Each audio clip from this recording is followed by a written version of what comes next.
Bueno, como ya saben, la semana pasada comenzamos el estudio del panorama del Nuevo Testamento. Vamos a estar varios domingos hablando de los libros del Nuevo Testamento, básicamente viendo el autor, el contexto histórico, ¿qué más? El tema principal del libro,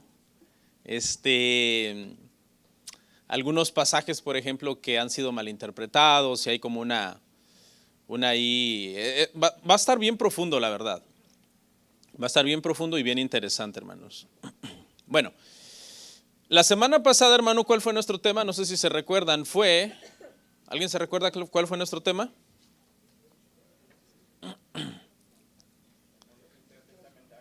El periodo intertestamentario. ¿Tienen problemas con esa palabrita? Es fácil, es intertestamentario, como si fueran a decir testamento, pero es testamentario. Cuando a veces yo tengo problemas con una palabra, hago esa, la divido en partes y aprendo a decir primero una parte, luego la otra. Hermanos, nuestro tema el día de hoy se titula Trasfondo religioso del Nuevo Testamento. Trasfondo religioso del Nuevo Testamento. Básicamente, hermanos, lo que aprendimos la semana pasada fue el proceso político que se dio en el periodo intertestamentario. ¿Qué fue lo que vimos? Lo que vimos fue cómo los judíos, si quieren pongan la lámina que sigue, ahí es donde hago una pequeña intro de nuestro tema pasado. Lo que vimos fue cómo los judíos entonces pasaron de estar bajo el imperio persa en el último libro del Antiguo Testamento. ¿Cuántos se acuerdan cronológicamente cuál es el último libro del Antiguo Testamento? Nehemías. Estamos hablando cronológicamente, ¿verdad? Porque sabemos que en el orden que fueron colocados en la Biblia, el último libro que aparece es Malaquías. ¿Ok? Bueno, entonces en esa primera clase, la semana pasada, estuvimos aprendiendo, hermanos, cómo se fue en ese proceso de periodo político desde el tiempo de Nehemías a estar bajo el imperio persa, hasta que llegamos al Nuevo Testamento y encontramos en Mateo ¿qué imperio en turno? El imperio romano, en los tiempos de Jesús, en los tiempos de los apóstoles, de la iglesia primitiva, en el siglo I, la iglesia estuvo bajo el imperio romano. Entonces ya hicimos un estudio de ese periodo intertestamentario políticamente, vimos todo el proceso, cómo se pasó de los persas a los griegos, a los asmoneos, a los romanos, etcétera. Ahora lo que vamos a hacer, hermanos, es enfocarnos en el trasfondo religioso del Nuevo Testamento. ¿Ok? Todos sabemos que el día de hoy hay muchas religiones, ¿verdad? Hay diferentes sectas, hay diferentes grupos filosóficos, diferentes corrientes teológicas, incluso dentro de una misma denominación, diferentes líneas de pensamiento en diferentes temas, etcétera. Y eso mismo, hermano, que pasa el día de hoy, pasaba también en el trasfondo religioso del Nuevo Testamento. Eso también sucedía en ese tiempo. Durante el ministerio del Señor Jesucristo, el ministerio de los apóstoles en la iglesia primitiva, se encontraba una gran gama, hermanos, de religiones y filosofías. Estas cosas es necesario estudiarlas y tratar de comprenderlas lo mejor que podamos, antes de entonces entrar ya al estudio del Nuevo Testamento libro por libro. ¿Por qué? Porque vamos a encontrar en los escritos del Nuevo Testamento bastantes rasgos o menciones o quizás insinuaciones donde, por ejemplo, hay pasajes que nos hablan, por ejemplo, de los estoicos, los epicúreos, o hay pasajes donde ciertos apóstoles escriben en contra del ascetismo. ¿Y qué es el ascetismo? O donde, por ejemplo, podemos encontrar rasgos en ciertos libros que parece que están escribiendo en contra del gnosticismo. ¿Y qué es el gnosticismo? Y nos menciona una serie de sectas la Biblia, como los fariseos, los saduceos, los escribas, los herodianos, los celotes, etcétera. no los elotes, ¿ok? No, los celotes. Y entonces es bueno, hermanos, que nosotros aprendamos un poco de esto y ya cuando vayamos entonces a los libros ya tengamos, no todo, porque obviamente en una hora, no, en unos 40 minutos no puedo dar todo, pero sí por lo menos un entendimiento. ¿Ok? Lo vamos a dividir en dos partes, hermano, nuestro estudio. Primero, en la primera parte vamos a estudiar el trasfondo religioso del Imperio Romano. ¿Ok? Aquí estamos hablando de cómo eran las cosas en el Imperio Romano, pues en todo el mundo, en donde el Imperio Romano tenía colonias romanas. Este era el trasfondo religioso del Imperio Romano en todas partes donde de alguna forma Roma estaba entonces gobernando o esas ciudades estaban bajo el Imperio Romano, como Filipos, etcétera. Y luego en la parte 2 vamos a ver entonces el trasfondo religioso, pero ahora ya solo de Israel como nación. En esta primera parte, la que quitaron los hermanos, es todo el Imperio Romano, y en esta segunda que han puesto, solamente hablando de Israel. Amén. Entonces volvemos a la anterior y ahí me voy a quedar explicando entonces esos 5 puntos. Esos 5 puntos vamos a ver.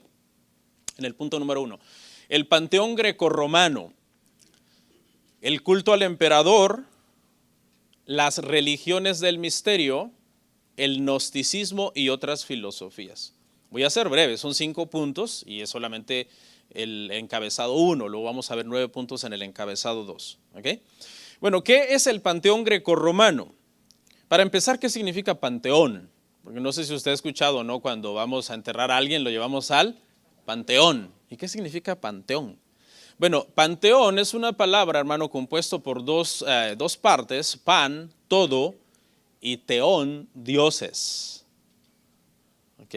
Entonces, sí se da cuenta que hay un poquito como de paganismo, ¿no? Cuando decimos que vamos al panteón. Vamos prácticamente al lugar de todos los dioses, por decirlo de alguna manera.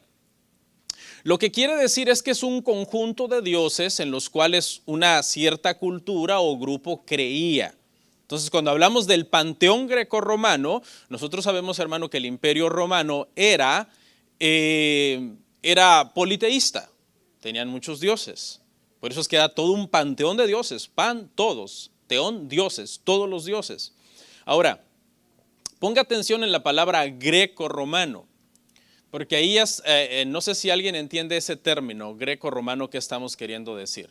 Estamos queriendo decir, hermanos, que hubo una fusión prácticamente, hubo un sincretismo entre el panteón de los dioses griegos y el panteón de alguna forma de los dioses romanos, y ese era realmente el trasfondo religioso del Imperio Romano.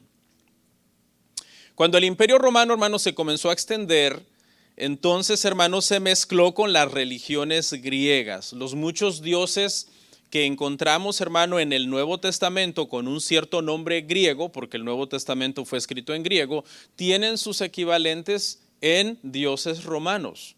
Le doy algunos ejemplos. Por ejemplo, Venus, la diosa romana del amor, era Afrodita. Usted acuérdese que, por ejemplo, en Corinto había un ritual de prostitución a la diosa Afrodita, que se cree que había unas 1000 sacerdotisas que se dedicaban a la prostitución ritual. Y algunos cristianos habían comenzado a caer en esa situación.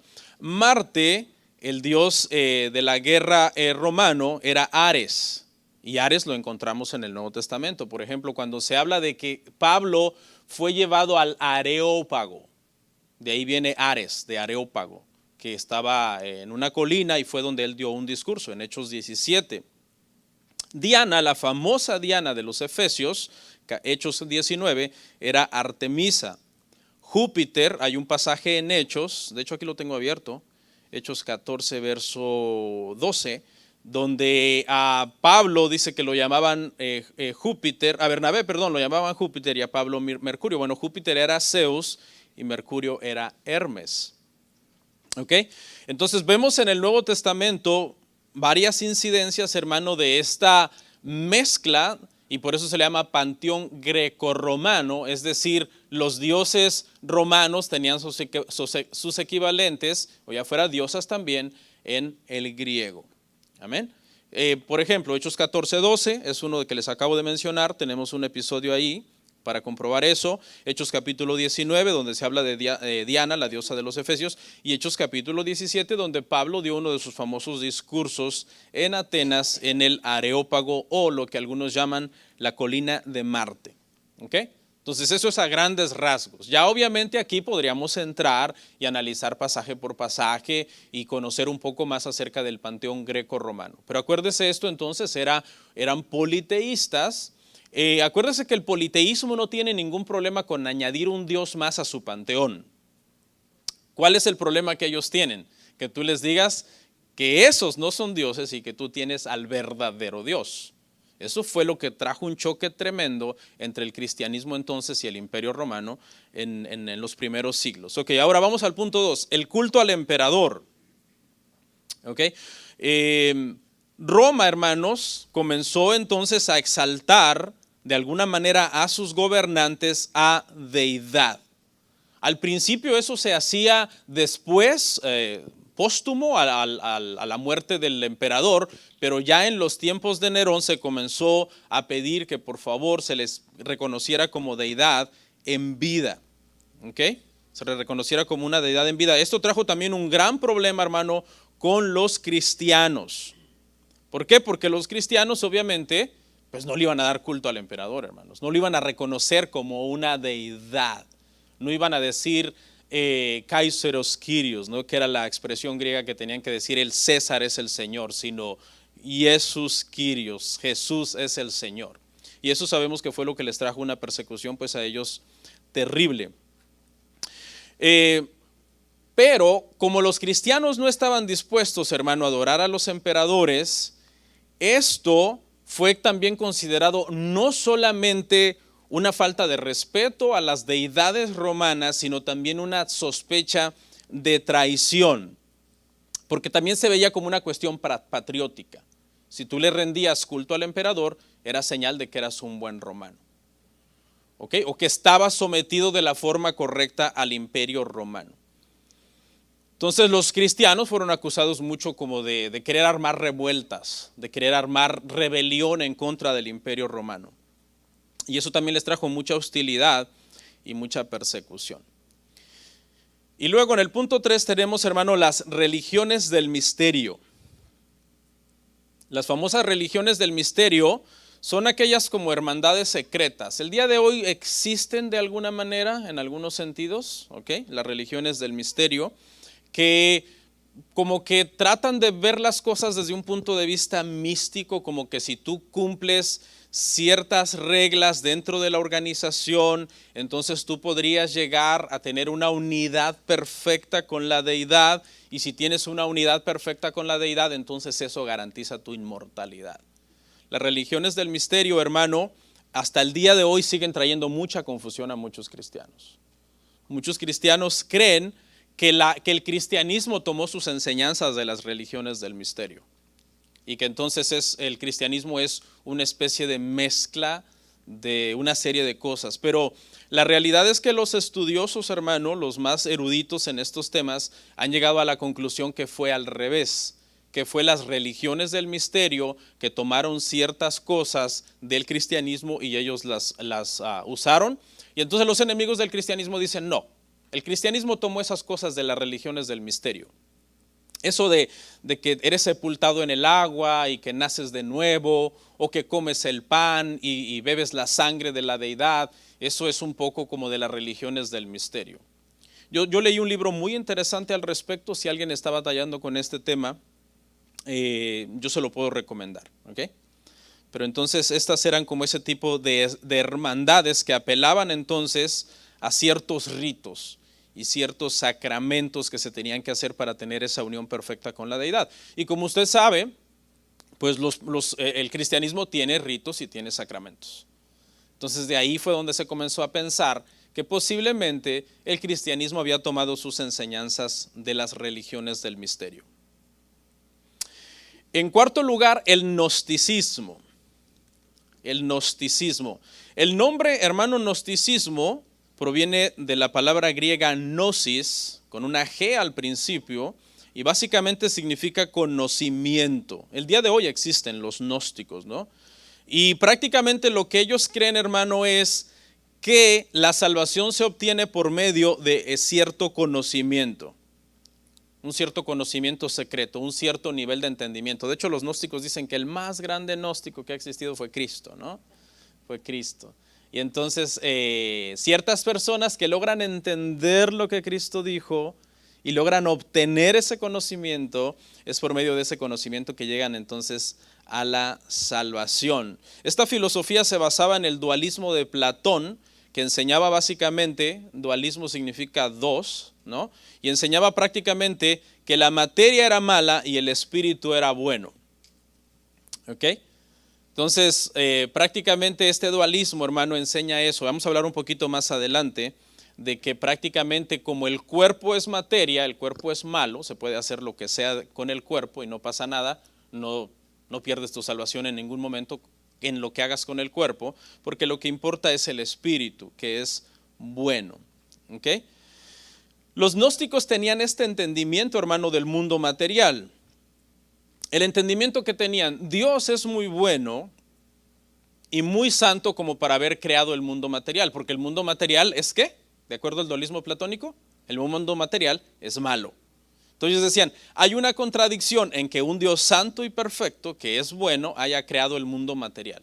Entonces llegaron a la siguiente conclusión, que Dios tuvo una especie como de emanaciones o aeones, que era como ellos también le llamaban, y que comenzó a descender esa deidad hasta que llegó a cierta emanación que era muy inferior a Dios, y entonces esa emanación inferior fue que creó el mundo material. Esa era la explicación que daban, porque si no, pues de dónde salió todo, ¿no? Porque si el mundo es malo, entonces ¿por qué un Dios bueno creó el mundo material siendo que es malo? ¿Ok? Entonces, el gnosticismo, hermano, dio origen a dos cosas.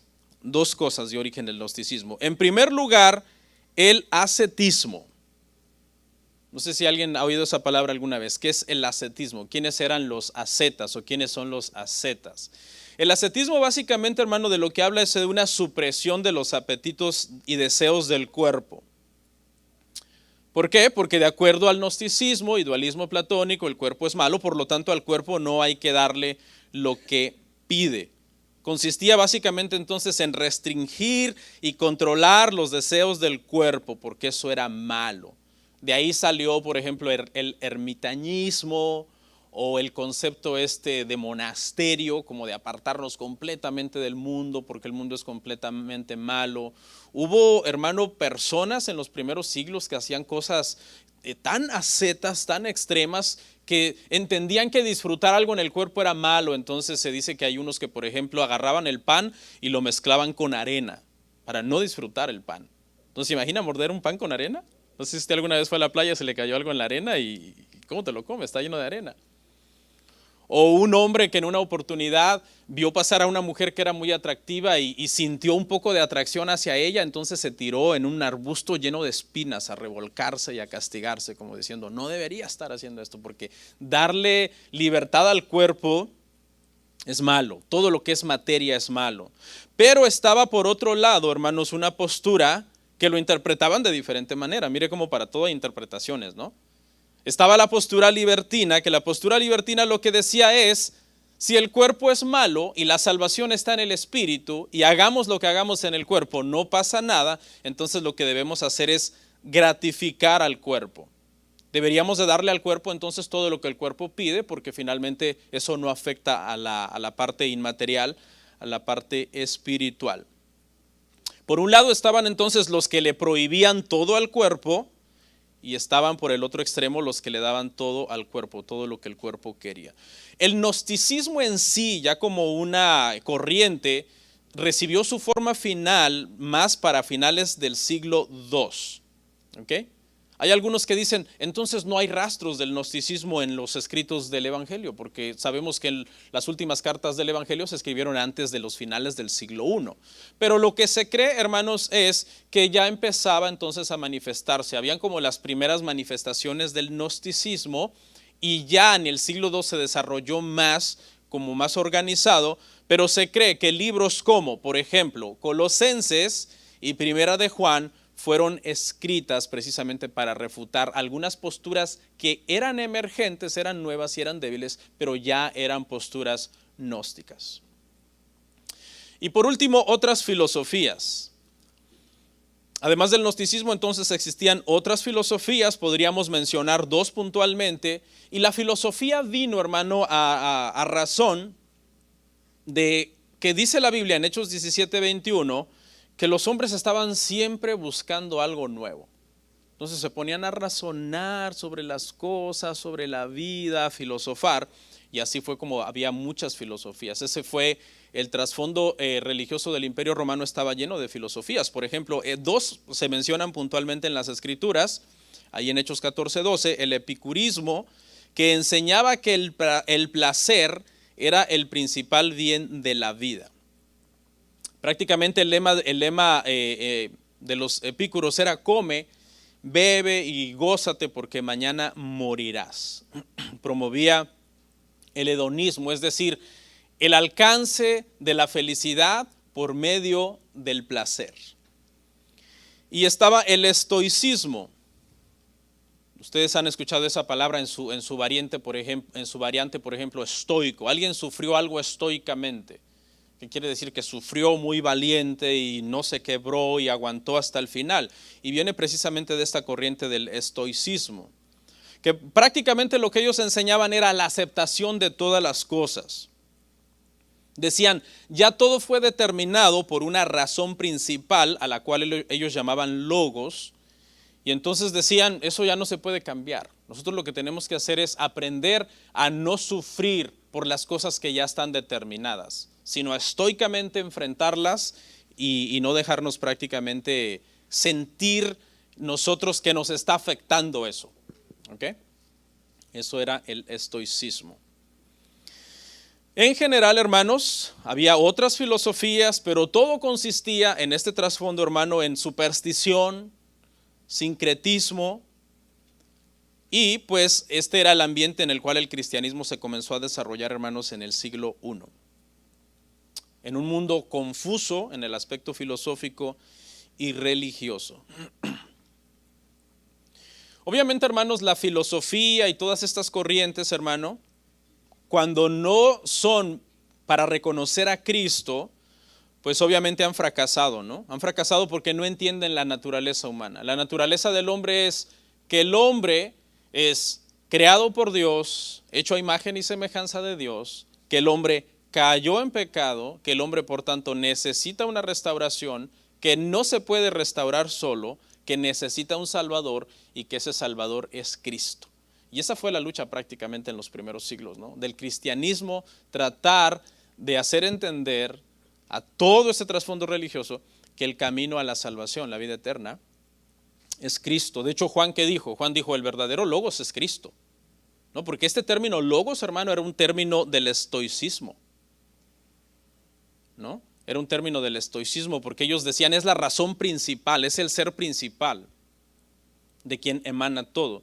Y Juan lo que dijo fue, sí, hay un logos, hay un verbo de vida, y ese verbo es Dios, y ese verbo era Dios, y ese verbo estaba con Dios, y ese verbo es Cristo, Cristo Jesús. ¿Ok? Vamos a pasar entonces a la siguiente parte, hermanos, el trasfondo religioso en Israel.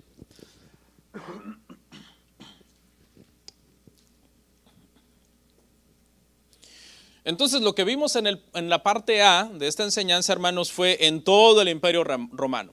Ahora vámonos geográficamente y nos ubicamos solamente en Israel. Vamos a hablar de varios grupos, 9. Los primeros, los fariseos. Esta era una secta, su significado es prácticamente separado. Se cree que este grupo surgió en el periodo intertestamentario. Eran muy tradicionalistas, tenían un celo muy tremendo por la ley mosaica, aunque Pablo dijo en Romanos 10:2 que su celo no era conforme a ciencia, es decir, conforme a conocimiento, era un celo más bien muchas veces ciego. Añadieron muchas cosas, hermano, a la ley, al espíritu de la letra de la ley, pusieron cargas pesadas sobre los hombres que ni ellos mismos querían llevar. Se oponían a la helenización. No sé si se acuerda que hablamos un poco de la helenización, cuando los griegos vinieron entonces a Israel y trataron de traer la cultura griega, la helenización, y entonces dijimos que Matatías y su descendencia se rebelaron en contra de ese proceso. Algunos ubican que posiblemente los fariseos y varios de estos grupos que voy a mencionar tenían su conexión con los macabeos, ¿no? Con esos grupos que se habían opuesto entonces a la helenización, que es ese proceso de enculturación griega en todo el mundo. Eran muy orgullosos espiritualmente, había un orgullo muy grande en ellos, se consideraban superiores que los demás, eran muy ritualistas y bueno, Jesús los llamaba ciegos, guías de ciegos. No, les dijo, ustedes cruzan el mar para ser un prosélito y una vez que lo hacen prosélito lo hacen doblemente merecedor del infierno, porque realmente lo que ellos habían perdido era realmente su esencia de una relación verdadera con Dios. Yo creo que uno de los pasajes que más viene a nuestra mente es recordar la oración del publicano y el fariseo, ¿no? El publicano siendo justificado por su fe porque se acerca con fe a Dios, aunque viene lleno de pecado, siendo un publicano, y el fariseo enorgulleciéndose y haciendo alarde de su religión. Y luego, hermano, los escribas. Los escribas no eran en sí un partido, eran más como una clase de israelitas, ¿no? Eran personas muy instruidas, su trabajo era interpretar la ley. Formularon la ley oral. Acuérdese que en Israel no solamente se tenía la ley escrita, sino la ley oral. Ellos enseñaban, todavía se cree, ¿no? En el judaísmo, hay diferentes ramas de judaísmo, por eso cuando digo judaísmo tendría que mencionar cuál es, porque si no alguien diría, no, nosotros no creemos eso, pero hay muchas ramas. Que Moisés cuando fue al Sinaí, Moisés recibió 2 leyes. Moisés recibió la ley escrita, la Torá, y Moisés recibió la ley oral. Una ley que no se tenía que escribir, sino que simplemente se tenía que transmitir oralmente de unos a otros. ¿Ya? Ok, entonces estos escribas, hermano, lo que hicieron fue prácticamente hacer tanto énfasis, hermano, en la tradición, que a causa de la tradición, ellos y otros grupos, como los fariseos y los saduceos, dice que pasaban por encima de la palabra de Dios. Cristo les dice, ay de ustedes, escribas y fariseos hipócritas, porque ustedes lo que hacen es, por medio de sus tradiciones, entonces estar anulando de alguna manera la palabra de Dios. Porque habían llegado a eso, habían llegado a rodear los mandamientos de Dios de tantas reglas de hombre, que dentro de tantas reglas de hombre se perdía el mandamiento. Ya se le olvidaba el mandamiento a la persona. Ya se levantaba un judío y decía, oye, es sábado, ¿qué será? ¿Qué es lo que puedo hacer?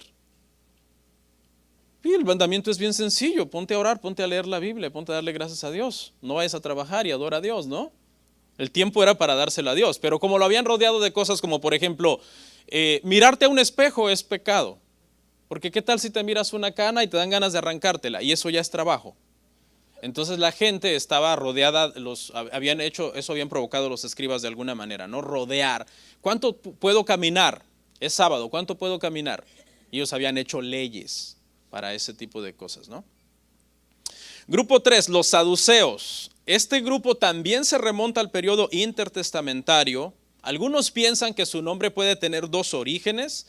El primero, que se puede remontar al sacerdote Sadoc, que fue un sacerdote en los tiempos de David y Salomón, o algunos simplemente creen que puede ser un derivado de la palabra Sedeká, saduceos, que significa justicia, ¿no? Porque ellos eran una clase aristocrática comparada con los fariseos. Los fariseos eran más como la gente del pueblo en general, pero los saduceos eran ya más como la clase aristocrática, como gente más educada. Eran rivales, hermanos, encarnizados con los fariseos porque no tenían las mismas creencias. Los fariseos creían en la resurrección de muertos y en los ángeles, los saduceos no.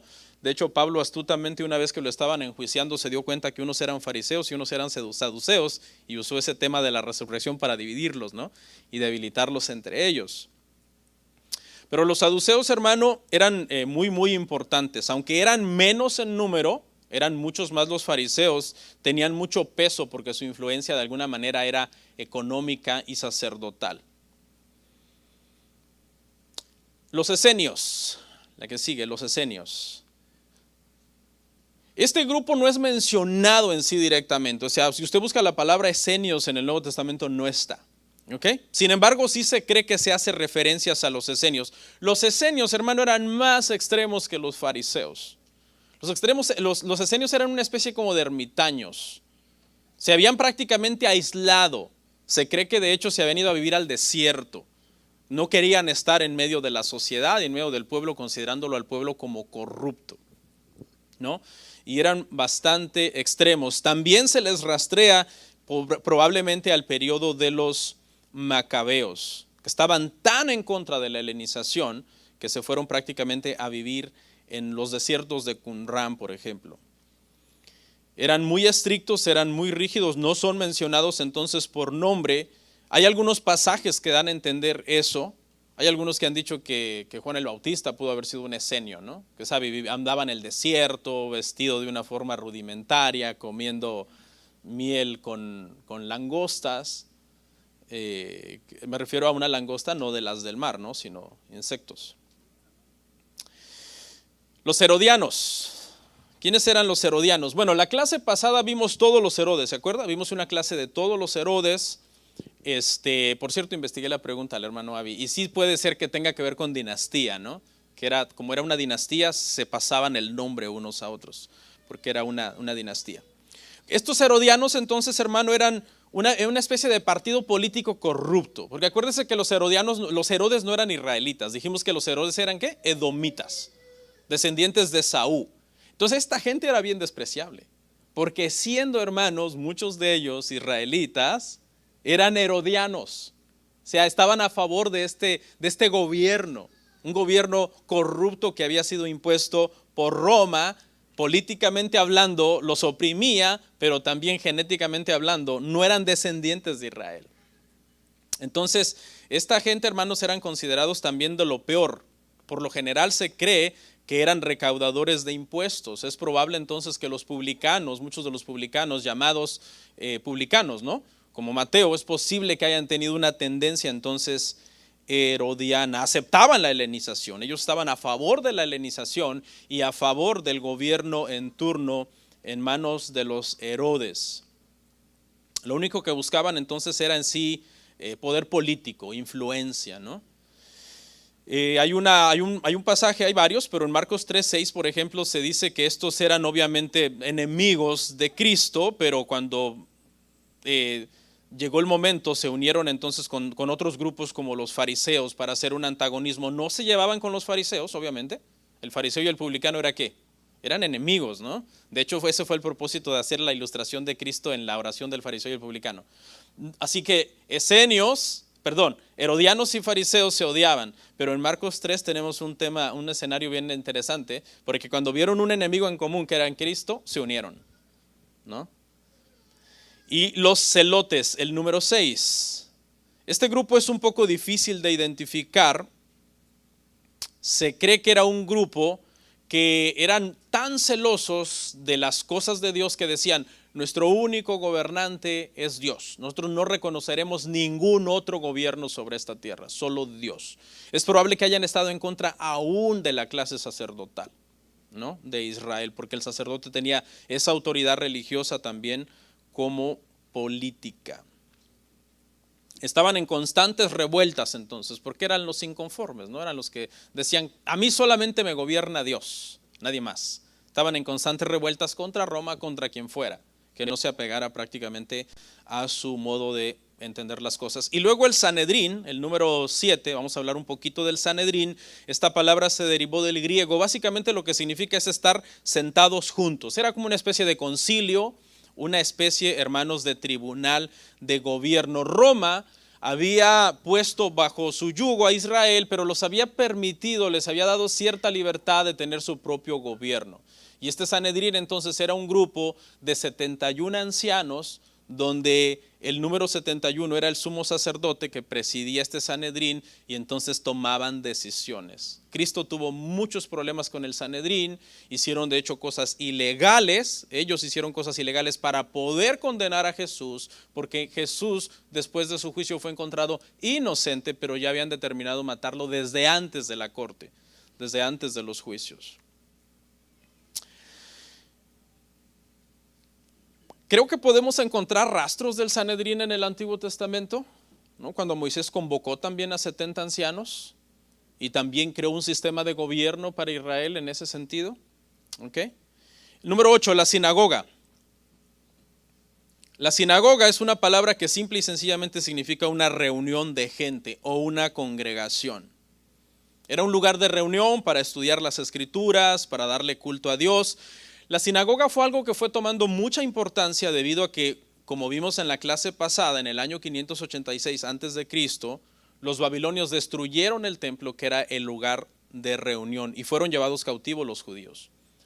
Entonces, si usted va, por ejemplo, a Ezequiel 8:1 y Ezequiel 20 del 1 al 3, cuando estaban cautivos en Babilonia, Ezequiel se reunía con las personas. Tenían reuniones como extraoficiales, no en su nación ni en el templo, en otra nación y sin templo. Y de ahí como que comenzó a surgir en ese periodo el tema de la sinagoga. Se cree que para el periodo intertestamentario entonces se multiplicó ese tema de la sinagoga. Y comenzaron a hacer estas reuniones entonces porque no había templo en diferentes ciudades. Y para que la gente no tuviera que viajar a una sola sinagoga, pusieron una regla. En una ciudad que haya 10 varones judíos piadosos, pueden tener una sinagoga. Y entonces históricamente dicen, hermano, que estaba plagado de sinagogas prácticamente. Algunos dicen que no es un dato muy confiable, pero hay quienes creen que para el año 70 de nuestra era, cuando Roma viene a destruir el templo, hay más de 400 sinagogas solo en Jerusalén. El dato suena un poquito exagerado, ¿verdad? Pero por lo menos nos da a entender de que había muchas, ¿sí? De que había muchísimas sinagogas. El culto de la sinagoga, hermano, tiene o tenía ciertos rasgos que luego fueron transmitidos entonces a la iglesia en algunos sentidos. ¿Okay? No todos, pero algunos rasgos de la reunión fueron tomados entonces de la sinagoga, ¿no? Por ejemplo, la lectura sistemática de las escrituras. Se leía sistemáticamente las escrituras. En la sinagoga se enseñaba. La reunión era para hombres y para mujeres, también para niños, pero había, siendo honestos, ¿no? Hay que ser honestos, ¿no? Había una tendencia más en la sinagoga a que la importancia era cultivar al hombre, no tanto a la mujer. La importancia en sí era cultivar espiritualmente al hombre, porque se entendía que el hombre tenía que ir a casa y enseñar a su familia. Entonces hacía mucho énfasis en el hombre. El hombre se sentaba en un lado, las mujeres se sentaban en otro lado. ¿Okay? Se les daba una atención como más especial a los hombres. De hecho, a los niños se les daba clases en la sinagoga, a los varones, pero a las niñas no.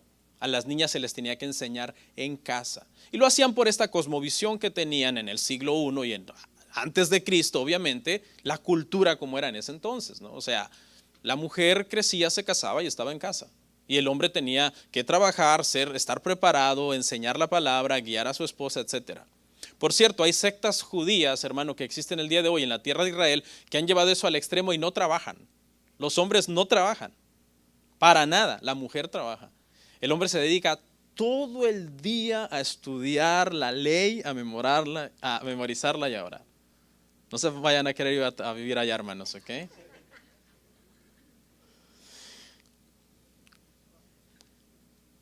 La sinagoga tenía un gobernante, había un encargado de la sinagoga, no era una reunión así como improvisada y al ahí se va. Tenía un gobernante, de hecho, cuando se comenzó a predicar del evangelio, esos gobernantes se comenzaron a convertir a Cristo, ¿no? Y los de la sinagoga decían, ¿ahora qué hacemos? Se convirtió el pastor, por decirlo así, ¿no? Se convirtió a Cristo. Tenemos un caso en Hechos 18:8, donde hay un gobernante de una sinagoga que se convierte al evangelio. ¿Ok? Bueno, había muchas sinagogas, entonces eran muy fáciles de encontrar. Habían tomado un pasaje de Isaías, ahorita se me olvidó el pasaje, en donde da a entender como que la casa de Dios debería de estar en las alturas. Entonces las sinagogas siempre buscaban estar en una colina y ponerle arriba una especie como de pináculo. De ahí viene esa tradición de las iglesias también. No sé si ha visto usted que hay iglesias que tienen un gran pináculo y en la punta del pináculo una cruz. Lo que se está tratando de hacer es que sean fáciles de ubicar. Las iglesias deben de ser fáciles de ubicar. Debe de ser el lugar en la ciudad que más resalte. Que tú vayas pasando y sea imposible no perderte la iglesia. ¿Sí me entiende? Ok, y por último el templo. El templo, hermanos, el primer templo, ¿quién lo construyó, hermanos? Salomón. Luego hubo un segundo templo en tiempos de Zorobabel, ¿ok? Luego ese templo, hermanos, fue construido. El templo siempre tuvo ese proceso, hermano. Tuvo ese proceso de estar constantemente bajo incendios, bajo saqueos, bajo diferentes grados de destrucción a causa de los enemigos que venían, invadían, etcétera. Para la época de Cristo, el templo se llama el templo de Herodes, ¿no? Muchos le llaman el templo de Herodes. ¿Por qué se le llamaba el templo de Herodes? Bueno, porque Herodes inició un proceso de remodelación en el templo 19 años antes de Cristo, ¿ok? Y aunque Herodes murió 4 años antes de Cristo, ¿no? Sin embargo, esa remodelación se extendió hasta el 64 después de Cristo, y justo cuando se terminó el templo, 6 años después, en el 70, fue destruido otra vez. Fíjese, se tardaron más tiempo remodelando lo que lo destruyeron, ¿no? Y el templo entonces tenía un lugar importante. Acuérdese que para los tiempos de Jesús y los apóstoles el templo está en pie. El templo está en pie. Todo está en pie. El sacerdocio, los sacrificios, las fiestas, está todo en pie. Había toda una guardia de policías especiales que le hacían como de centinelas del templo, especialmente los levitas que patrullaban constantemente el templo. Cuando a Jesús lo fueron a arrestar, fue la policía del templo junto con una guardia también de soldados romanos, y se unieron entonces en ese plan de arrestar al Señor Jesús. Amén. Preguntas. Sí. Yo solo creo que tal vez un comentario ahí con en el partido de los celotes, en donde se cree que Judas pertenecía a ese partido, ¿no? Porque eran personas que estaban en contra del gobierno. Judas el traidor. Judas Sí. Iscariote, sí. Sí. Había otro grupo que algunos le llamaban los sicarios, que se relacionaba con los celotes. Sicarios, se les dio ese nombre, que de hecho esa es la raíz de los sicarios. Hoy existen los sicarios, usted sabe, ¿no? Que se dedican a matar gente. Y esa palabra había sido tomada de una palabra que viene de sica, que era una daga pequeña, que ellos se cree que andaban escondida entonces en su ropa y hacían matanza de gente, ¿no? Entonces algunos han asociado a Judas el traidor, ¿no? Judas Iscariote, con los sicarios y al mismo tiempo también con los celotes, porque eran personas antigobierno, anti-establishment se podría decir, ¿no? Y que estaban constantemente entonces en revueltas. Entonces sí, aunque hay diferentes versiones, no todo el mundo está de acuerdo en que necesariamente los sicarios eran los mismos que los celotes, pero que tenían una cierta relación y que pudieron de alguna forma haber tenido las mismas intenciones. Amén. Sí.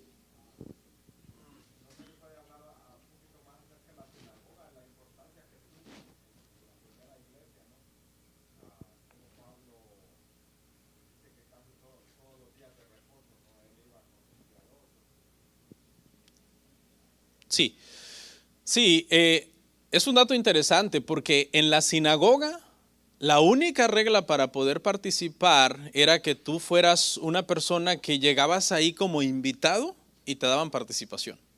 Lucas capítulo 4 dice que Jesús entró a la sinagoga, abrió el rollo y leyó donde estaba escrito de él. El Espíritu del Señor está sobre mí por cuanto me ha ungido, etcétera, etcétera. Puso el rollo y dijo, hoy se ha cumplido esta palabra frente a ustedes.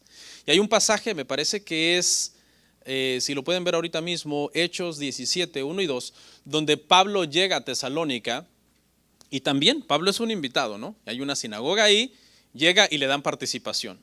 Y dice que comienza entonces a predicarles el evangelio, me parece que por 3 o 4 días de reposo de forma continua. Entonces, la sinagoga jugó un papel importante en ese sentido de que los evangelistas, por ejemplo, Pablo lo utilizó, ¿sí está bien la cita? Pablo lo utilizó como un centro prácticamente de evangelización, ¿no? Pero los judaizantes, ¿qué te dicen? Pablo lo que hacía era ir a la sinagoga el sábado a reunirse. Pablo lo que iba, digo que fuera el martes, ¿no? Iba el sábado, estaba lleno de judíos y les iba a llevar el evangelio. Pablo lo que estaba era evangelizando, predicando a Cristo. Hay muchas cosas más sobre la sinagoga. Obviamente no me puedo extender mucho, pero ese dato que menciona el hermano Tico, ese papel que jugó en ese aspecto, en ese sentido, creo que valía la pena mencionarlo. Voy a tomar una última pregunta. Hay un dato importante también. Usted dijo que 10 hombres piadosos, pero tenían que ser 10 hombres piadosos con familia. Ok. Tenían que tener hijos, todo eso. Ok, muy bueno. De hecho, en Filipos, usted se acuerda que la teoría es que no había 10 hombres, porque no había sinagoga. Por eso es que cuando Pablo llega, encuentra a las mujeres orando en un río, ¿no? Que había una superstición por ahí judía como de que si orabas junto a las aguas, los judíos están llenos de supersticiones, hermano, ¿no? Y entonces ya por eso es que de ahí se deduce, ¿eh? No hay un pasaje que diga en Filipos no existía sinagoga, es solamente una deducción, ¿ok? Porque si no Pablo hubiera ido a la sinagoga. Pero como ese fue un comentario y dije pregunta, la última pregunta, ¿alguien la tiene? Nadie, oramos.